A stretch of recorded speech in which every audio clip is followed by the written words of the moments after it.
تو مشکل سے بمشکل پاکستان میں منشیات سے متعلق کوئی آگاہی تھی یا منشیات سے متعلق کوئی ڈیٹا موجود تھے.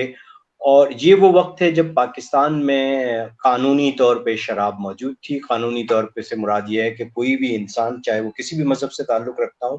پاکستانی، وہ جا کے بازار سے عام شراب کی دکان سے شراب خرید کے استعمال کر سکتا تھا. 70s تک معاملات کچھ اسی طرح کے تھے، اور پاکستان میں جو کل یوزرز تھے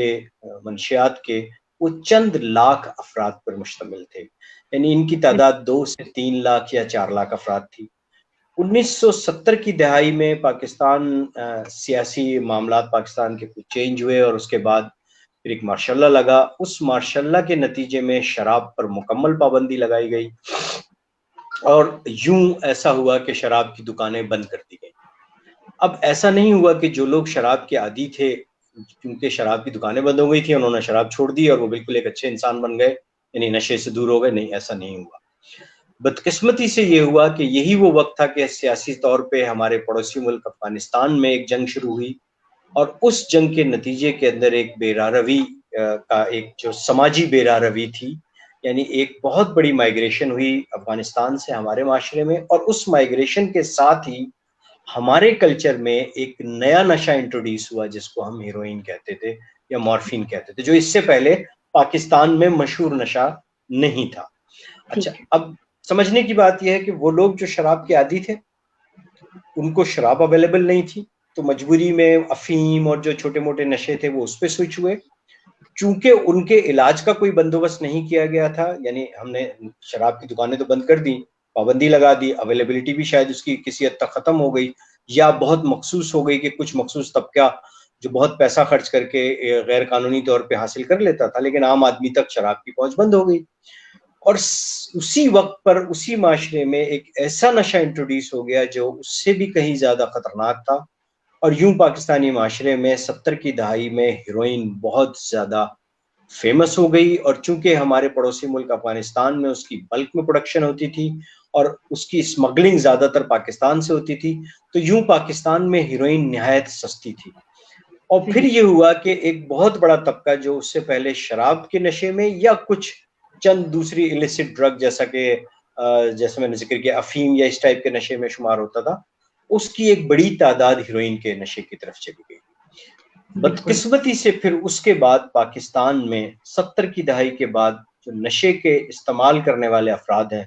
ان کی تعداد میں بہت زیادہ تیزی سے اضافہ ہوا. دیکھیں، ہم اکثر یہ کوٹ کرتے ہیں کہ پاکستان میں آبادی کی رفتار کس تیزی سے بڑھ رہی ہے. 70-80 کی دہائی میں آبادی کی رفتار شاید 3.2 کی تیزی سے بڑھ رہی تھی.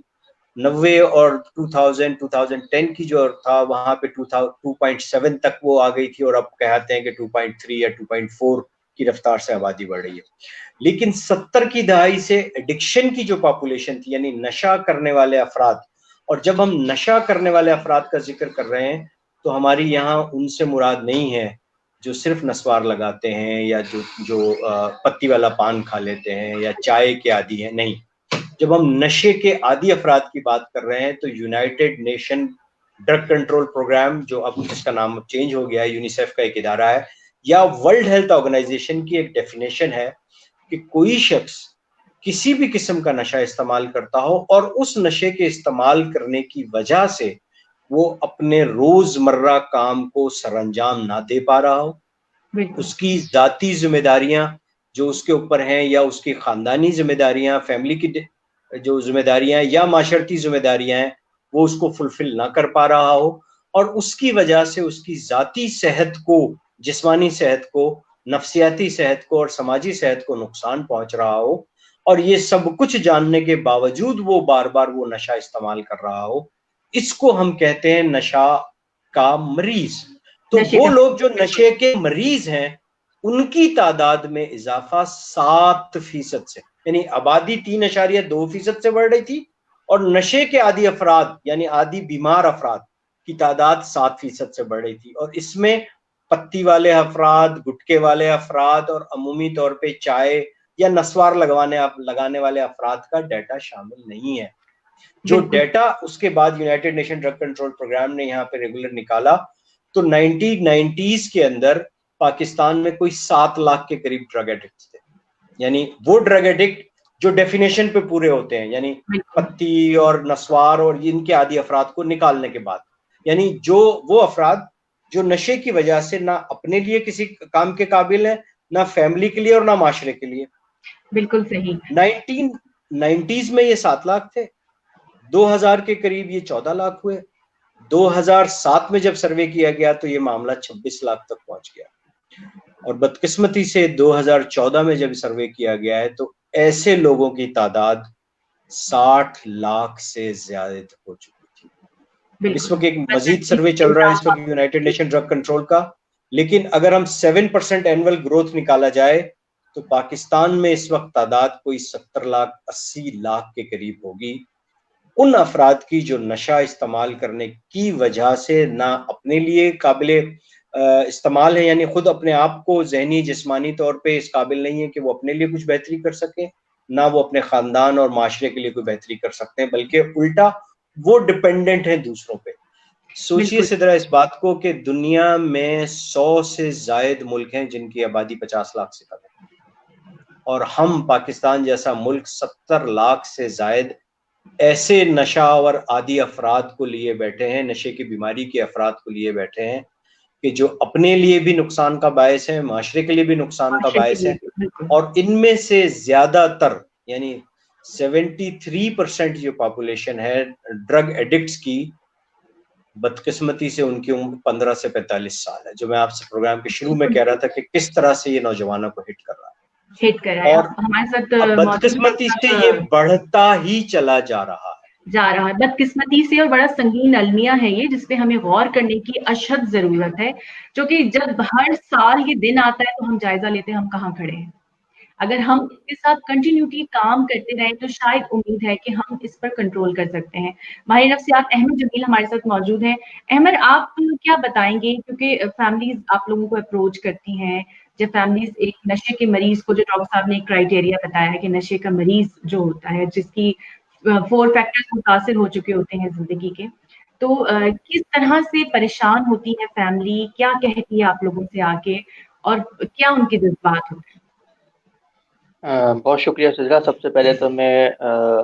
ڈاکٹر ماجد علی آپ جی کو سلام بھی پیش کرتا ہوں، اور بہت اچھا انہوں نے انٹروڈکشن دیا، بہت ویلڈ اور بہت سمجھ لیں کہ ویلڈ ہی ہے، بہت زبردست ہے کہ ڈاکٹر صاحب نے یہ سب چیزیں بتائی ہیں. بہت شکریہ. اور کیونکہ ڈاکٹر صاحب کو میں جانتا بھی ہوں، اور شاید ڈاکٹر صاحب مجھے نہ جانتے ہوں، لیکن نام سے میں ان کو جانتا ہوں. ڈاکٹر صاحب سے ملاقات بھی ہوئی ہے، لیکن اس وقت میں اسٹوڈنٹ تھا. ابھی تو ماشاءاللہ سائیکالوجی کا ماسٹرز بن چکا ہوں. اس کے علاوہ میرا اب جو ایکسپیرینس ہے وہ بھی ڈرگ ایڈکشن میں. تو اب آ جاتے ہیں سدرا آپ کے سوال کی طرف کہ فیملیز جب ہم کو اپروچ کر رہی ہوتی ہیں تو جو میں نے اپنے ایکسپیرینس میں دیکھا ہے، جو فیملیز بہت زیادہ ڈسٹرب ہوتی ہیں. ایک تو یہ کہ ان کا ایک اپنا پیارا نشے کا مریض ہے جو کہ اس کے ساتھ ایک الگ سے ایک ایشو ہے، لیکن ساتھ ساتھ میں فیملی بھی اتنی زیادہ وہ ڈپینڈنسی میں آئی بھی ہوتی ہے کہ ان کو سمجھ میں ہی نہیں آ رہا ہوتا کہ ہمیں اپنا علاج کروانا چاہیے یا ہم مریض کا سب سے پہلے علاج کروائیں. تو ہمیں یہاں پر ان کو باقاعدہ سیشنز دینے پڑتے ہیں سب سے پہلے فیملیز کو، کہ آپ اپنے حوالے سے کس طرح سے کام کریں، آپ اپنی ذہنی صحت کو کس طرح سے بہتر کریں، تاکہ جب آپ اس ذہنی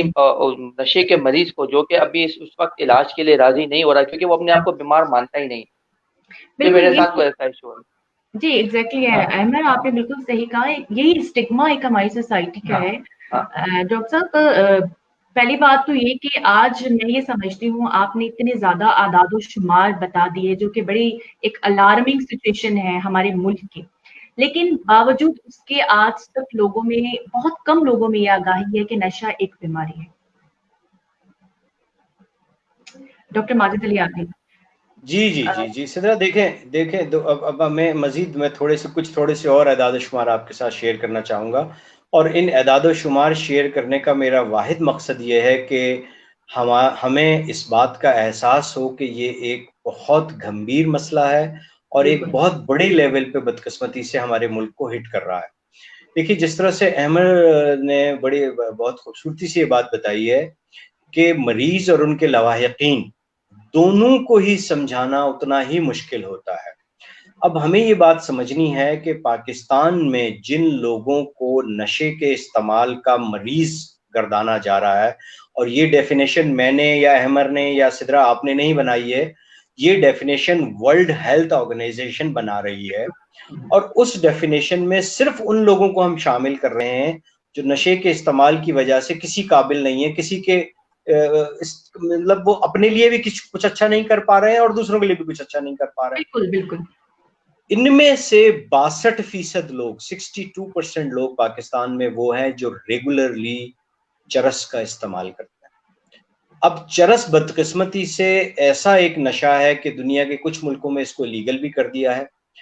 اور ہمارے یہاں پر چرس کو بدقسمتی سے نشے کے بجائے ایسا سمجھا جاتا ہے کہ جیسے یہ شاید کوئی ملنگوں کی چیز ہے، کوئی غم مٹانے کی چیز ہے۔ مطلب صرف چرس ہی نہیں، ہر طرح کا نشہ، اگر شراب پینے والا شراب پیتا ہے یا ہیروئن یا کرسٹل یا شیشہ استعمال کرنے والے جو لوگ ہیں، وہ ایک مذاقن یا اپنے دوستوں میں کہ جی لگے دم مٹے غم، یعنی اس طرح کے جملے بھی ہمارے معاشرے میں پھیلائے ہوئے ہیں کہ یہ تو صرف غم مٹانے کا ذریعہ ہے، مطلب نشہ تو کچھ ہے ہی نہیں۔ بدقسمتی ہمارے یہاں یہ ہے کہ ایک ریسنٹ سروے یہ بتا رہا ہے، میں کالج کا نام تو نہیں لوں گا، کراچی کے ایک بہت ہی مہنگے علاقے اور بہت ہی ہائی کلاس علاقے کے کالج کے اندر 24% لڑکیاں، گرلز کالج کی بات کر رہا ہوں، 24% لڑکیاں ریگولرلی چرس کا استعمال کر رہی ہیں۔ اب یہ وہ الارمنگ سچویشن ہے کہ اس کا مطلب ہے کہ یہ نشے کا مریض آپ کے میرے ہر ایک کے گھر میں بھی موجود ہو سکتا ہے، اور ہو سکتا ہے کہ ہمیں اس بات کا ادراک بھی نہ ہو، ہمیں پتہ بھی نہ ہو کہ ہمارے گھر میں ہمارا کوئی ایک فیملی ممبر ایسا ہے جو ریگولرلی کسی طرح کا نشہ استعمال کر رہا ہے۔ یہ جو ایک حکا ہمارے یہاں بڑا ریگولر آیا تھا، حکا، جی شیشہ حکا آیا تھا، اور بڑا ایک کلچرلی وہ ہو گیا جی فلیورڈ حکا تو پی لیں۔ آپ کو پتا ہے کہ سگریٹ کا ایک پف اور حکے کا، وہ شیشے والا جو حکا ہے اس کا ایک پف 200 سگریٹ کے برابر نکوٹین جسم میں لے جا سکتے۔ اچھا، اب یہ وہ سائنسی معلومات ہیں کہ جن کو لوگ فوراً ریجیکٹ کر دیتے ہیں، ارے نہیں ڈاکٹر صاحب ایسے ہی کہہ دیتے ہیں، ایسے تنگ کرتے ہیں۔ اچھا، ایکسیپٹنس کیوں نہیں کرتے؟ کیونکہ سم ہاؤ دی لیول کہیں نہ کہیں وہ خود بھی کبھی نہ کبھی استعمال کر رہے ہوتے ہیں، اور وہ اس کو اپنا انٹرٹینمنٹ اور پلیجر کا ذریعہ سمجھ رہے ہوتے ہیں، اور چونکہ وہ انٹرٹینمنٹ اور پلیجر کا ذریعہ سمجھ رہے ہوتے ہیں تو وہ یہ سمجھتے ہیں کہ اگر میرا ہی یہ انٹرٹینمنٹ بند ہو گیا تو میں اپنے گھر میں یا دوستوں میں باقیوں کا کیسے یہ بند کر سکوں گا۔ تو یہ ایک بڑی بدقسمتی ہے کہ بہت سارے ایسے نشے جو نہایت خطرناک ہیں۔ آپ کو پتا ہے کہ ہیروئن کی اگر ہم بات کریں تو ہیروئن کے نشے کے جو جسمانی ڈپینڈنسی ہوتی ہے وہ تقریباً 68% ہے، 68%، اور جو سائیکولوجیکل ڈپینڈنسی ہے وہ 30%، 32% تک۔ جبکہ اگر چرس کی بات کریں تو 95% چرس کے سمٹمیٹالوجی نفسیات کو، دماغ کو متاثر کرتے ہیں، 5 سے 7% جسم کو متاثر کرتے ہیں۔ اور اگر آپ کا جسم کمزور ہو گیا ہے تو کئی ڈرپ اور طاقت کی دوائیوں سے جسم کو تو طاقتور بنایا جا سکتا ہے، لیکن اگر آپ نفسیاتی طور پہ مفلوج ہو گئے ہیں تو پھر آپ کو نفسیاتی طور پہ بحال کرنا، معاشی طور پہ بحال کرنا، سماجی طور پہ بحال کرنا سب سے مشکل ترین کام ہے۔ میرا خیال ہے کہ صدرا آپ بھی اور احمر بھی اس بات سے ایگری کریں گے کہ جب ڈرگ ایڈکٹ کا پیشنٹ ہمارے پاس آتا ہے نا، کوئی مریض داخل ہوتا ہے کہ ڈاکٹر صاحب یہ کرسٹل یوز کرتا ہے، سو ہم ڈاکٹرز کا یا سائیکائٹرسٹ کا کام یہاں تک ہوتا ہے کہ اس کی فزیکل ریہیبلیٹیشن یا میڈیکل ریہیبلیٹیشن کر دیں اور ڈی ٹاکسیفیکیشن کر دیں۔ جو میجر حصہ ہے علاج کا وہ ہمارے سائیکالوجسٹ کولیگ اور سوشل ورکر کولیگز کے پاس ہوتا ہے کہ مریض کو نشے کے بغیر دوبارہ زندگی گزارنا اور معاشرے کا ایک کارآمد فرد بنانا، یہ علاج کا اصل حصہ ہے۔ یعنی اب سمجھنے کی بات یہ ہے کہ جو میڈیکلی ڈیمیج ہو رہا ہے یا جو فزیکل ڈیمیج ہو رہا ہے اس کی ریپیئر کے لیے تو 2 4 6 ہفتے چاہیے ہوتے ہیں، لیکن جو نفسیاتی ڈیمیج ہو گیا ہے، جو سماجی ڈیمیج ہو گیا ہے، اس کے لیے مہینوں اور سالوں لگ جاتے ہیں ریپیئر کرنے۔ بالکل، اسی سوال کے لیے میں احمد کی طرف ہی جانا چاہوں گی کہ ڈاکٹر صاحب نے بتایا کہ ڈیفینیٹلی ایک ڈیٹاکس کا پروسیس ہوتا ہے، میڈیسنس دے کے ان کے جو ہے ڈیٹاکسیفیکیشن کی جاتی ہے، اس کے بعد ریہیبلیٹیشن کا پروسیس شروع ہوتا ہے۔ تو کس طرح سے جب کلائنٹ آپ کے پاس آتے ہیں، پیشنٹس آتے ہیں احمد، اور کتنا مشکل ہوتا ہے ان کو ہینڈل کرنا، یا کتنا یہ بیماری جو ہے مینیجیبل ہے؟ اس کے بارے میں کچھ بتائیں ہمارے سامنے. بالکل ٹھیک. اچھا, اسی بات کو تھوڑا سا آگے بڑھاتے ہوئے ڈاکٹر عابد ماجد علی عابدی صاحب نے جو چرس کے حوالے سے جو بات کی تھا, اسی کو ہی میں آگے بڑھاتے ہوئے ڈاکٹر صاحب کو ہی بالکل ایگری کرتے ہوئے آگے چلوں گا کہ جب ہم کلائنٹس کے ساتھ انٹریکشن میں آتے ہیں, گروپ کے اندر ان کو کچھ سائیکو ایجوکیشن دے رہے ہوتے ہیں یا ان کی کاؤنسلنگ کر رہے ہوتے ہیں, تو وہ ایک بات بڑے فخر سے بتا رہے ہوتے ہیں گروپ کے اندر بھی اور کاؤنسلنگ کے اندر بھی کہ جب تک میں چرس پی رہا تھا نا, وہ میں بالکل فٹ تھا,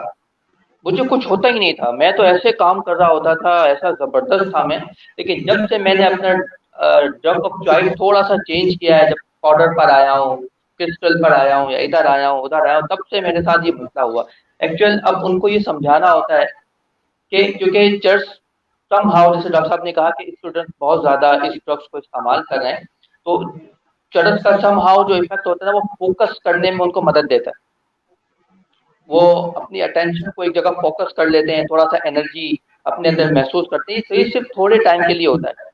کچھ وقت کے لیے, کچھ دنوں کے لیے, کچھ مہینوں کے لیے ان کو ایسا لگتا ہے. لیکن اس کا آفٹر ایفیکٹ یہی ہوتا ہے کہ اس کے زیادہ تر نفسیاتی مسائل سامنے آتے ہیں. ان کے بیہیویئر ایشوز, ان کے اینگر ایشوز, ان کے اندر قوت برداشت کا نہ ہونا, یہ سب چیزیں جو کہ وہ ان کے ذہن میں یہ باتیں آتی نہیں ہے کہ یہ سب چیزیں ہمارے ساتھ ہو رہی ہیں, ہم بات بات پر لڑ رہے ہیں یا ہم غصہ کر رہے ہیں اپنے فیملی کے ساتھ, اپنے دوستوں کے ساتھ. ہمارے اندر جو بیہیویئرل چینج آ رہا ہے, یہ کیوں آ رہا ہے؟ وہ اس کی اصل وجہ یہ ہوتی ہے کہ جو شرط ہوتی ہے اس کا زیادہ تر افیکٹ جو ڈاکٹر صاحب نے بتایا کہ وہ ہمارا نفسیاتی طور پر ہوتا ہے. تو یہ ایک وجہ, یہ میں نے ایک بات بتائی جو ہم لوگوں کو فیس کرنی پڑتی ہے, اور ہم اس حوالے سے بات چیت بھی کر رہے ہوتے ہیں. اب ہم آ جاتے ہیں کہ ہم کس طرح سے ان کو ریہیبلیٹیشن دے رہے ہوتے ہیں, ہمیں کیا مسائل کا سامنا کرنا پڑتا ہے. ڈاکٹر صاحب کی بات بالکل ٹھیک ہے کہ جو ڈیٹاکسیفیکیشن کا جو پیریڈ ہے وہ 1 ویک 2 ویک, بہت لانگ ٹرم چلا گیا تو 1 منتھ کے اندر اندر کوشش یہی ہوتی ہے سائیکیٹرسٹ کی کہ وہ اس کو ڈیٹاکس کر کے ایکیوٹ وڈرال سمٹمز سے باہر نکال لیں. اچھا, اب جیسے ہی ایکیوٹ وڈرال سمٹمز ختم ہوتا ہے, اس کے بعد پھر ایک اور سمٹمز کا جو سلسلہ ہوتا ہے وہ شروع ہو جاتا ہے, جس کو ہم پوسٹ ایکیوٹ وڈرال سمٹمز کہتے ہیں. ٹھیک ہے. اچھا, یہ والا جو ہوتا ہے نا, اس کے اندر اصل ہمارا کام ہوتا ہے کہ اب یہاں پر سائیکالوجسٹ, سوشل ورکر, ان لوگوں کی انوالومنٹ شروع ہو جاتی ہے کہ وہ through psycho education, through group therapy, individual therapy, ان کو اس طرح کی سپورٹو کاؤنسلنگ دیتے ہوئے ان کو یہ بتائیں کہ جو اب جو دور شروع ہوا ہے پوسٹ ایکیوٹ وڈرال سمٹم کا جو دور شروع ہوا ہے, یہ لانگ ٹرم ہوتا ہے. ایکچوئل یہ 6 مہینے کا بھی ہو سکتا ہے, یہ بعض اوقات 2 ایئرس to 3 ایئرس, اور بعض اوقات لائف ٹائم بھی ہوتا ہے, لیکن یہ مینیجیبل ہے. یہ مینیجیبل ہے. بالکل ایور, یہ ایک بڑی پازیٹیو بات ہے. لوگ یہ سمجھتے ہیں, جو ہماری سوسائٹی کی ایک عام آدمی کی سوچ ہے وہ یہی ہے کہ نشہ ایک بری عادت ہے. کوئی والی ایکسیپٹنس کی نشہ تو ایک بیماری ہے ہی نہیں نا, بیماری کے طور پہ اس کو ایکسیپٹ نہیں کیا جاتا. اچھا, اب دوسری ایک بات میں بھی ایڈ آن کرنا چاہوں گی. آپ دونوں شخصیات ہیں, تجربہ رکھتے ہیں اس فیلڈ کے اندر, لیکن وجوہات جیسے اب کووڈ کے ساتھ بھی اگر ہم اس کو جوڑیں, کیونکہ اسٹریس میں ہیں لوگ, فیئر میں ہیں, ایک بڑی اہم وجہ یہ ہے کہ جو لوگ پریشان ہوتے ہیں, لائف کے فیلئرز ہیں, اسٹریسرز ہیں, وہ چیز بھی ان کو نشے کی طرف لے کر جاتی ہے. ان کے سراؤنڈنگ کے لوگ, ان کے فرینڈز ان کو یہ کہتے ہیں کہ نشہ کرنے سے آپ ریلیکس ہو جائیں گے, آپ کی ٹینشن دور ہو جائے گی. ڈاکٹر صاحب ایسا ہے, ایگری کرتے ہیں میری اس بات سے آپ؟ دیکھیں, بالکل آپ کی بات کسی حد تک ٹھیک ہے. دنیا بھر میں جہاں نشہ استعمال کرنے کی وجوہات آئیڈینٹیفائی کی گئی ہیں, اس میں ایک وجہ یہ بھی ہے کہ لوگ اپنے اسٹریس اور ٹینشن سے دور ہونے کے لیے نشوں کا استعمال کرتے ہیں, اور ان اپنے ڈس پلیجر موومنٹس کو وہ کنورٹ کر دیتے ہیں نشے کے استعمال کے ساتھ کہ شاید ہمارا پلیجر ختم ہو جائے گا. لیکن یہاں یہ بات ہمیں سمجھنی ہے کہ ایسا کئی دفعہ ہوتا ضرور ہے کہ نشاور ادویات یا شراب پی کر یا ہیروئن یا چرس کا استعمال کر کے وقتی طور پہ آپ اسٹریس سے دور ضرور ہو جاتے ہیں, لیکن جو ہمارے دماغ کے قدرتی ہیپی ہارمونس ہیں, نیورو ٹرانسمیٹرس ہیں,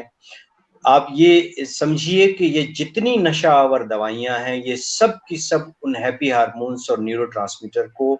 ڈسٹرب کرتی ہیں, جس کے نتیجے میں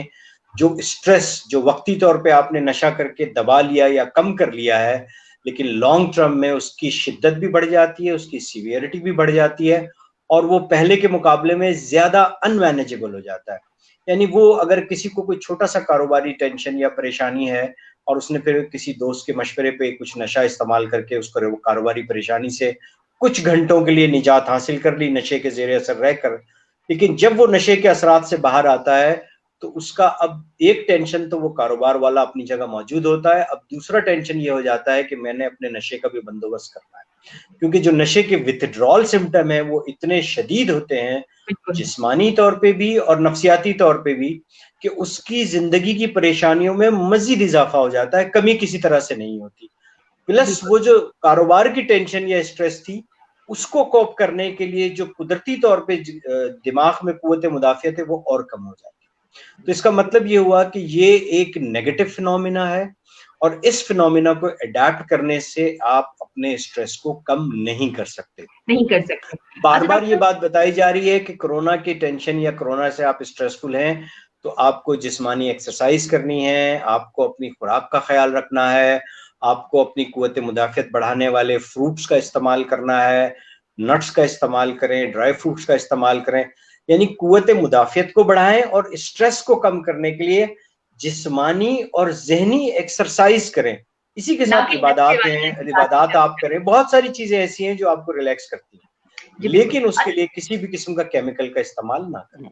ٹھیک ہے ڈاکٹر صاحب، اس لائیو شو کے توسط سے میں چاہوں گی کہ وہ پیرنٹس جو ہمارا پروگرام سن رہے ہیں یا ہمارا پروگرام سنیں گے ان کو آپ یہ بتائیں کہ اگر ان کے بچے کسی طرح کا نشہ استعمال کریں، کیونکہ ہمارے تعلیمی اداروں میں بہت زیادہ عام ہو چکی ہے ڈرگس، جیسے کہ آپ نے بھی ایک کالج کا ڈسکس کیا، تو کیا علامات ہیں کہ پیرنٹس پہچان سکتے ہیں کہ ان کے بچے کسی اس طرح سے نشے میں انوالو ہیں؟ کیا سمٹمز ہیں کہ وہ شناخت کر سکتے ہیں؟ دیکھیں، بچوں کی ان یوزول نیند پہلا سمٹم ہے، بلا وجہ کی نیند، غیر وقت کی نیند. مثال کے طور پہ اگر وہ رات میں، ماں باپ نے دیکھا ہے کہ رات میں بھی سوئے اور دن میں بھی بہت زیادہ سو رہے ہیں. پھر بچوں کا اپنی جو یوزول ایکٹیویٹی ہے اس کے دوران گھر کے کمروں کے دروازے بہت دیر تک لاک کر لینا. فار ایگزامپل ایک بچی اگر نہانے جاتی ہے، شاور لیتی ہے، اگر وہ 15 منٹ 20 منٹ اگر دروازہ بند کر کے شاور لیتی، چینج کرتی تب تو ٹھیک ہے، لیکن اگر اس سے زیادہ ٹائم اسپینڈ کرنا، پھر اپنی پرائیویسی کے نام کے اوپر بہت زیادہ پرائیویٹ ہو جانا، یعنی اتنا پرائیویٹ ہو جانا کہ باقی گھر والے یہ محسوس کریں کہ ہمارا اپنے بچے کے ساتھ انٹریکشن ہی ختم ہو رہا ہے یا کم ہوتا جا رہا ہے. اگر میل بچے ہیں، بیٹا ہے، اور اگر وہ گھر سے بہت زیادہ باہر ٹائم اسپینڈ کر رہا ہے، اور جب وہ گھر سے باہر ٹائم اسپینڈ کر کے آ رہا ہے تو اس کی یوزول بھوک، اس کی یوزول عادات میں چینج آ جانا. اگر بچے میں بار بار چھوٹی چھوٹی باتوں میں چڑچڑا پن موجود ہے اور بچے کی آنکھ میں سرخی موجود ہے تو یہ سب نشے کی علامت ہو سکتی ہے. مگر یہاں یہ بات بھی سمجھنی ہے کہ لازمی نہیں ہے کہ بچہ نشہ ہی استعمال کر رہا ہو، یہ بھی ہو سکتا ہے کہ بچہ انزائٹی یا ڈپریشن یا کسی اور طرح کی چیزوں کا بھی شکار ہو سکتا ہے. لیکن اگر آپ بچے کو کچھ اس طرح سے بندوبست کر لیں کہ اگلے 2 دن 3 دن وہ بچے کا گھر سے بالکل بھی نہ نکلنا ہو،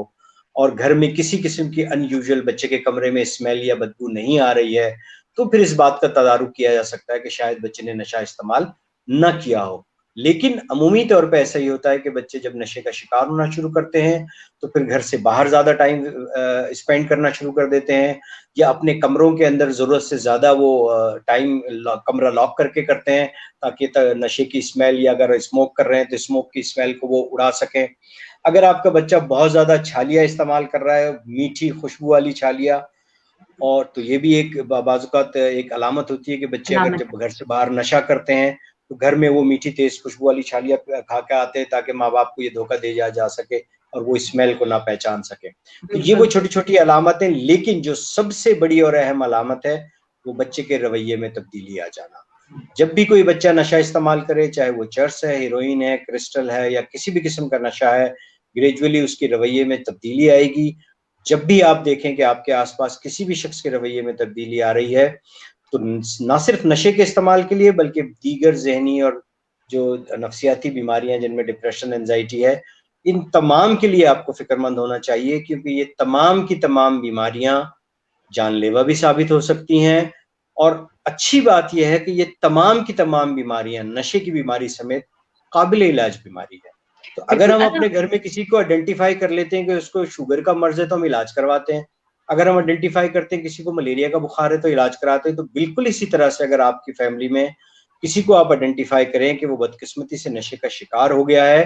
تو آپ اس کو لعنت بلامت، گالم گلوچ، غصہ، مار پیٹ، یہ سب کرنے سے آپ اس کو نشے کے علاج کے لیے راضی نہیں کر سکیں گے۔ آپ کو یہ سمجھنا ہے کہ وہ بیمار ہے، اور ہمارا رویہ اس کے ساتھ ایسا ہی ہونا چاہیے جیسا باقی بیماروں کے ساتھ ہوتا ہے۔ جی بالکل، احمد آپ کیا کہنا چاہیں گے اس حوالے سے؟ اس حوالے سے میں بالکل ڈاکٹر صاحب کے ساتھ ایگری کرتے ہوئے چند چیزیں اور بتانا چاہوں گا، خاص طور پر اگر اسٹوڈنٹس ہیں۔ ڈاکٹر صاحب نے بہت اچھی وضاحت کی ہے۔ ایک دو چیزیں اور بھی کہ اگر جب پیرنٹس دیکھیں کہ ان کے بچوں کا گریڈ کے اندر ان کے جو پرفارمنس ہے، اسکول پرفارمنس ہے یا یونیورسٹی پرفارمنس ہے، اس میں چینج آ رہا ہے، بہت ریپڈلی وہ ڈاؤن ہوتا جا رہا ہے، تو یہ بھی ایک علامت ہو سکتی ہے کہ وہ شاید نشے کی طرف چلے گئے ہیں، جس کی وجہ سے ان کا فوکس اپنی اسٹڈی کی طرف نہیں ہے۔ اور اس کے علاوہ اگر جو بچے پڑھتے نہیں ہیں، کوئی کام وغیرہ کرتے ہیں، جاب کرتے ہیں، تو وہاں سے فریکوینٹلی ایبسنٹ، اگر ایبسنس کی رپورٹ آنا شروع ہو گئی ہے کہ بھئی یہ نہیں آتے جاب پر یا لیٹ آتے ہیں، کیونکہ اکثر کیا ہوتا ہے کہ جو لوگ نشہ کرتے ہیں تو کیا ہوتا ہے کہ ان کے ساتھ ایک ہینگ اوور ہو جاتا ہے، اس صبح اٹھنے میں ان کو بہت مشکل ہوتی ہے، تو جب وہ اٹھتے ہیں تو ان کو نشے کی طلب ہوتی ہے، جب تک وہ نشہ کریں گے نہیں تب تک نہ تو وہ اس یونیورسٹی جا سکتے ہیں، نہ اسکول جا سکتے ہیں، نہ ہی اپنی جاب پر جا سکتے ہیں۔ تو کیا ہوتا ہے کہ اکثر ہمارے پاس آ کر کلائنٹس ہمیں یہ اپنی ہسٹری میں بتا رہے ہوتے ہیں کہ بھئی جب میں نشے میں ہوتا تھا تو میں جاب پر جانا یا یونیورسٹی جانا مجھے اتنا مشکل ہوتا تھا کہ سب سے پہلے مجھے نشہ کرنا ہے، اگر نشہ میرے پاس نہیں ہے تو مجھے لینے جانا ہے۔ اب وہ لینے جانے کے لیے وہ جو نشے کے اڈے ہوتے ہیں وہاں تک جاتے تھے، تو اس میں پورا دن اور آدھا دن لگ جاتا تھا۔ تو اگر وہ جاب پر جا رہا ہے 1 دن 2 دن 4 دن، تو اس کے بعد اس کو کیا ہوتا تھا کہ ایسی نوبت آ جاتی تھی کہ اسے فائر کرنا پڑتا تھا، جاب کی طرف سے فائر کرنا پڑتا تھا یا یونیورسٹی سے ان لوگوں کو نکال دیا جاتا تھا۔ تو اس طرح کی بھی اگر کچھ ایسی علامات ہیں، باقی جو ڈاکٹر صاحب نے کہی وہ بھی بالکل ویلڈ ہیں، تو یہ بھی ماں باپ کو اور گھر والوں کو فکر مند ہونا چاہیے کہ آخر یہ اس طرح سے کیوں کر رہا ہے، فریکوینٹلی جاب سے چھٹی اور گریڈ بالکل ڈاؤن ہوتے چلے جانا، پرفارمنس رپورٹ جو ہے وہ ایک دم واضح بتا رہی ہو کہ یہ سب چیزیں ہیں، تو اس پر پیرنٹس کو یا گھر والوں کو الرٹ ہو جانا چاہیے کہ کچھ نہ کچھ گڑبڑ ہے، اور انہیں ہیلپ کے لیے جو صحیح دروازے ہیں، مطلب یہ کہ اکثر کیونکہ ہمارے ہاں لوگوں کو یہ بھی اویئرنیس نہیں ہوتی، وہ بیچارے چلے جاتے ہیں جنرل فزیشنس کے پاس، اور جنرل فزیشنس کو بھی اتنی نو ہاؤ نہیں ہوتی کہ یہ سب کچھ کیا ہے، تو وہ اٹھا کر کہتے ہیں کہ اچھا ٹھیک ہے یہ سب چیزیں ہیں، تو وہ اکثر زیادہ تر جو لوگوں کو خود بھی میڈیسنس وغیرہ دے دیتے ہیں، جو کہ ڈاکٹر صاحب بہتر جانتے ہیں کہ وہ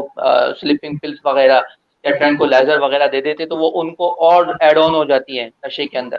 تو ان کو اور مزہ آنے لگ جاتا ہے اور ان کو اس میں پلیجر آنے لگ جاتا ہے، تو وہ اس میں اور مزید چلے جاتے ہیں۔ تو یہ ایک چیزیں ہیں جو ڈاکٹر صاحب نے بھی بتائی اور جو میں نے بھی کچھ چیزیں بتائیں کہ یہ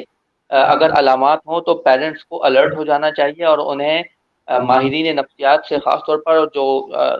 سائیکیٹرسٹ ہیں، سائیکالوجسٹ ہیں، سوشل ورکر ہیں، ان سب سے رابطے میں جو اس فیلڈ کے ماہرین ہوں گے وہ اس کو ضرور سمجھتے ہیں، تو وہ ان کو بہتر راستہ گائیڈ کر سکتے ہیں کہ وہ انہیں کہاں جا کر اس چیز کے بارے میں معلومات لینی چاہیے، اور اپنے پیاروں کو اس بیماری سے بشمول نفسیاتی بیماریاں اور نشے کی بیماریاں، ان سے وہ ان کو بچا سکتے ہیں، ان کی زندگیوں کو پرولونگ کر سکتے ہیں۔ بالکل صحیح کہا احمد آپ نے کہ یہ سب چیزوں پہ غور کرنا بہت ضروری ہے۔ ڈاکٹر ماجد، میں یہ جاننا چاہتی ہوں کہ اب ہم یہ پروگرام کریں، آج کا یہ دن بھی بہت اہم ہے، آپ کیا سمجھتے ہیں کہ ہمیں being a individual, being a society, ہماری اسٹیٹ، ہمارے جو سول سوسائٹی ہے، کس طرح کے انیشیٹیوز لینے چاہیے کہ یہ جو رجحان تیزی سے بڑھتا ہوا جا رہا ہے آگے اس کو کنٹرول کیا جا سکے؟ کیا میجرز ہم لے سکتے ہیں؟ کیا ہم اپنی رسپانسبلٹی ادا کر سکتے ہیں؟ دیکھیں، 2-3 طرح کے ریسپانس ہیں۔ پہلا ریسپانس تو یہ ہے کہ میری پرسنل ذاتی ذمہ داری ہے کہ میں اپنے آس پاس میرے گھر خاندان کے لوگوں کو دیکھوں، اور ان میں سے اگر کہیں کسی کو میں اس کا شکار جانوں تو بجائے اس سے لڑنے کے، ڈانٹنے کے، ڈپٹنے کے، مجھے چاہیے کہ اس کے علاج کا بندوبست کروں۔ کیا ایسا ہوتا ہے کہ میرے گھر میں کوئی بخار کا شکار ہو جائے گا میں اسے ڈانٹنا شروع کر دوں، یا میرے گھر میں کوئی ملیریا کا شکار ہو جائے تو میں اسے کیا ڈانٹنا شروع کر دوں گا، لڑنا شروع کر دوں گا کہ تم نے بے احتیاطی کی تھی، مچھر کو لڑوایا تھا اور پھر مچھر نے تمہیں ملیریا کر دی؟ نہیں، ایسا نہیں ہوتا۔ ہم ان سے ہمدردانہ رویہ رکھتے ہیں۔ بدقسمتی سے ہمارے یہاں ڈرگ ایڈکٹس کے ساتھ ایک سوشل ریجیکشن کا رویہ ہے، اور اس سوشل ریجیکشن کے رویے کی وجہ سے اکثر ڈرگ ایڈکٹ مریض علاج اگر کروانا بھی چاہیں تو گھر والوں کے اس طرح کے نیگیٹو رویے کے بعد ان کا علاج کی طرف رجحان کم ہو جاتا ہے، اور پھر اگر علاج کروا بھی لیتے ہیں تو بھی ریلیپس ریٹ بہت زیادہ ہے۔ تو پہلی ذمہ داری تو آپ کے سوال کا جواب یہ ہے کہ پہلی ذمہ داری تو ہر انسان کی ہے کہ اپنے آس پاس لوگوں پہ نظر رکھے، اور اگر کوئی شخص بدقسمتی سے نشے کی بیماری کا شکار ہو گیا ہے تو اس کے علاج کا بندوبست کرے۔ دوسرے لیول پہ جو ذمہ داری ہے وہ معاشرے کی ذمہ داری ہے، اور معاشرے کی ذمہ داری پھر دو لیول پر ہے۔ ایک تو یہ کہ ہمیں معاشرے میں اس طرح کا بندوبست کرنا پڑے گا کہ ہمیں ہر انسان کو اویئر کرنا ہے، ہم نے اس متعلق لوگوں کو آگاہ کرنا ہے کہ نشے کے عادی افراد اس بیماری کا شکار ہیں، یہ بیمار لوگ ہیں، اور جس طرح سے باقی بیماریوں کا علاج ہوتا ہے اس بیماری کا بھی ہمیں علاج ہی کرنا پڑے گا۔ تیسرا لیول جو ذمہ داری کا ہے وہ شاید سرکاری سطح پر ہے۔ بدقسمتی سے ہمارے یہاں پر ایسے بھی سرکاری ادارے موجود نہیں ہیں کہ جہاں نشے کے عادی مریضوں کا مکمل علاج ہوتا ہو۔ مثال کے طور پہ کراچی کے ہر بڑے ہسپتال میں نفسیاتی طب کا شعبہ موجود ہے، یعنی سائیکائٹری ڈپارٹمنٹ تو موجود ہے، وہاں پہ مریضوں کی ڈیٹاکسیفیکیشن بھی ہوتی ہے، لیکن بدقسمتی سے ہمارے یہاں کراچی جیسے بڑے شہر میں بہت ذمہ داری سے یہ بات کہہ رہا ہوں کہ ایسا سرکاری ادارے جو مکمل طور پہ ڈیٹاکسیفیکیشن، ریہیبلیٹیشن اور سوشل ریہیبلیٹیشن، اور پھر اس کے بعد مریضوں کی جو سائیکولوجیکل اور سوشل ریہیبلیٹیشن مکمل طور پہ ان کا علاج ہوتا ہو، ایسے سرکاری ادارے ہمارے یہاں نہ ہونے کے برابر ہیں۔ لیکن کیا ساری ذمہ داری سرکار کی ہے؟ نہیں، ایسا بھی نہیں ہونا چاہیے۔ ہم سب کی، ہم اپنے گھر کی صفائی ستھرائی کا خیال خود رکھتے ہیں، گھر سے باہر تک تو کچرا ہم پہنچاتے ہیں نا، اس کے بعد سرکار کی ذمہ داری شروع ہوتی ہے۔ تو اس کا مطلب ہے کہ اگر آپ کے میرے گھر میں کوئی بھی فرد اس بیماری کا شکار ہو گیا ہے تو پھر یہ ایک کلیکٹیو ذمہ داری ہے، اور جب تک ہم کلیکٹیولی اس پر کام نہیں کریں گے یہ معاملات بہتر نہیں ہوں گے۔ اور دو لیول پہ کام کرنا ہے۔ پہلا لیول جو مریض ہمارے آس پاس ہیں ان کے علاج کا بندوبست کرنا ہے، اور دوسرا لیول جو لوگ اب تک الحمدللہ اس بیماری کا شکار نہیں ہوئے ہیں، ہمیں اپنے ملک کے نوجوانوں کو، جوانوں کو اور بچوں کو اتنا اویئر کرنا ہے نشے کے نقصانات سے، اس کے مضر اثرات سے، کہ وہ کبھی بھی جب ان کے آس پاس لوگ ان کو پریشر کریں یا پیر گروپ کی طرف سے، یا ان کو کبھی کیوریوسٹی ہو یا اسٹریس ہو، تو وہ بجائے نشے کی طرف جانے کے کسی اچھے کام کی طرف جائیں، وہ عبادات کی طرف جائیں، وہ کوئی اچھے مشورے کی طرف جائیں، سماجی طور پہ کسی اچھے کام کی طرف جائیں بجائے نشے کی طرف جانے کے لیے۔ تو یہ میری، آپ کی، ہم سب کی کلیکٹیو ذمہ داری ہے کہ ہمیں اویئرنیس لیول کو اتنا بڑھانا ہے کہ ہر عام آدمی اپنے آپ کو نشے سے دور رکھے، اور جو لوگ شکار ہو گئے ہیں وہ اپنے علاج کا بندوبست کروائیں، اور اگر وہ خود نہیں کروا رہے ہیں تو جو ان کے آس پاس لوگ ہیں وہ ان کے علاج کا بندوبست کریں۔ جی بالکل۔ ڈاکٹر معزز علی عابدی، کیا میسج آخر میں آپ دینا چاہیں گے اپنے سننے والوں کو؟ دیکھیے، میرا بہت کلیئر میسج ہے، جو سب سے اہم میسج ہے وہ یہ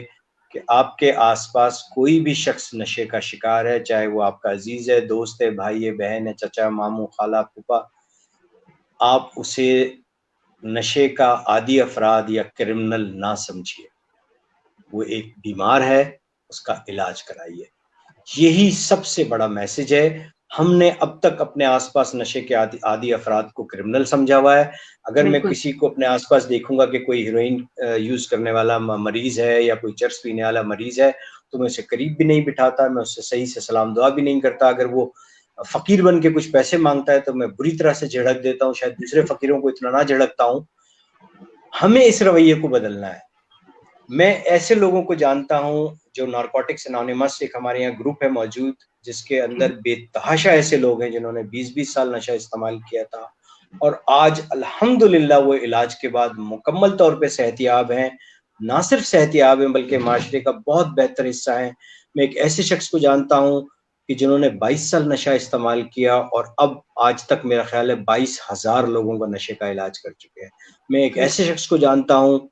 کہ جنہوں نے نشے کا استعمال 16 سال کیا، اور آج ان کا ٹرانسپورٹ کا اتنا بڑا بزنس ہے کہ ان کے فلیٹ میں 52 گاڑیاں اور بسیں ہیں۔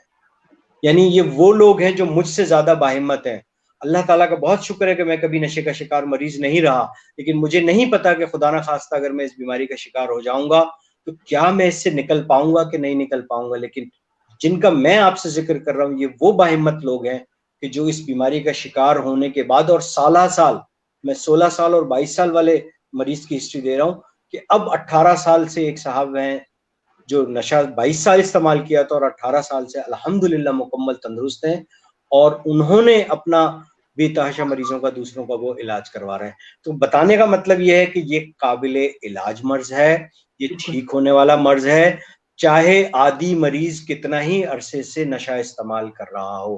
مریض کی اچھی نیت اور ارادہ پکا ہو، صحیح علاج، پراپر ڈیٹاکسیفیکیشن اور پراپر ریہیبلیٹیشن کی جائے تو علاج کامیاب ہوتا ہے. تو میرا آپ کے پروگرام کے توسط سے لوگوں کو میسج ہے کہ ان لوگوں کو مریض سمجھیے، خدا را ان کو کرمنل نہ سمجھیے، ان کو معاشرے کا بگڑا ہوا افراد نہ سمجھیے، ان کو اپنے گھر کا بگڑا ہوا فرد نہ سمجھیے. یہ اس بدقسمت بیماری کا شکار ہو گئے جو ہمارے معاشرے میں پریویل کر رہی ہے، اور اس کا اب آپ نے اور ہم نے مل کے تدارک کرنا ہے. جی بالکل. احمد جمیل، کیا میسج دینا چاہیں گے آپ؟ تقریباً ڈاکٹر صاحب نے میسج سارا کنوے کر دیا. صرف اتنا کہنا چاہوں گا کہ بالکل ڈاکٹر صاحب نے جیسے کہا کہ یہ ایک بیماری ہے، جس طرح سے دوسری بیماریوں کے حوالے سے ہم اپنے پیاروں کے لیے کانشیس ہوتے ہیں، بہت زیادہ اویئر ہوتے ہیں، اور ان کو ٹریٹمنٹ کی طرف لے جانے کے لیے ہر کوشش کرتے ہیں، تو ان کو بھی توجہ کی ضرورت ہے، ان کو بھی ہیلپ کی ضرورت ہے، اور تھوڑی سی توجہ، تھوڑی سی ہیلپ سے یہ بہت اچھے ہو سکتے ہیں. بہت اچھے ہونے کے ساتھ ساتھ ہمارے معاشرے کا ایک کارآمد شخص بن سکتے ہیں، اور دوسروں کے لیے مثال بن کر ان کو راستہ دکھا سکتے ہیں کہ آپ بھی اس طرف آئیں اور اپنی زندگی کو خوشحال بنائیں. ایسے بہت سارے ریکوری کے ڈاکٹر صاحب نے بھی کہا، میں بھی بہت ساروں کو جانتا ہوں کہ جو اب اس اداروں سے کنیکٹ ہو کر ایسے مریضوں کو لے کر آتے ہیں، راستہ دکھاتے ہیں کہ آؤ تم لوگ بھی زندگی کی طرف آؤ. اور یہی لوگ ہمارا ایک سرمایہ ہوتے ہیں کہ جو ریکورنگ ڈرگ ایڈکٹ کے ریکورنگز ہیں، یہ ایسا سرمایہ ہے کہ جن کے ذریعے سے ہم ان کی لائف ایگزامپل دے کر ان مریضوں کو اور ان کی فیملیز کو اپروچ کرتے ہیں اور ان کو علاج کی طرف آمادہ کرتے ہیں. تو میرا میسج فیملی کو یہی ہے کہ یہ بیمار ہیں. اگر آپ کے ارد گرد، آپ کے فیملی میں، آپ کے پڑوس میں بھی اگر کوئی ایسا شخص ہے کہ جو نشے کا میں مبتلا ہو چکا ہے، تو اسے خدا را دھتکارے نہیں. وہ بھی ایک بیمار ہے، جیسے کہ ایک شوگر کا مریض بیمار ہوتا ہے، جیسے دل کا مریض بیمار ہوتا ہے. ان کو بھی علاج اور توجہ اور پیار کی ضرورت ہوتی ہے. تو یہ لوگ بھی اپنی اچھی زندگی کی طرف اور لوگوں کی بھلائی کی طرف آ سکتے ہیں. بالکل، بہت اچھے میسیجز آپ دونوں نے دیے. میں بھی ایک میسج دینا چاہتی ہوں اس پروگرام کے توسط سے، خاص طور پہ ان پیرنٹس کو. جیسے ڈاکٹر ماجد علی عابدی نے اور احمد نے ہمیں بتائی کہ کیا علامات ہیں کہ پیرنٹس پہچان سکتے ہیں کہ ان کا بچہ خدا نخواستہ کسی نشے کی عادت میں مبتلا ہے، تو وقتاً اسے کسی صحیح جگہ پر لے کر جائیں اس سے پہلے کہ کہیں بہت دیر نہ ہو جائے. یقیناً علاج موجود ہے، ایسے ادارے موجود ہیں، آپ کو صرف صحیح طرح سے دیکھنے کی ضرورت ہے. اور بہت بہت شکریہ ڈاکٹر ماجد علی عابدی آپ کا، احمد جمیل آپ کا، کہ آپ لوگوں نے اپنے قیمتی وقت میں سے پروگرام کے لیے وقت نکالا. انشاءاللہ اگلے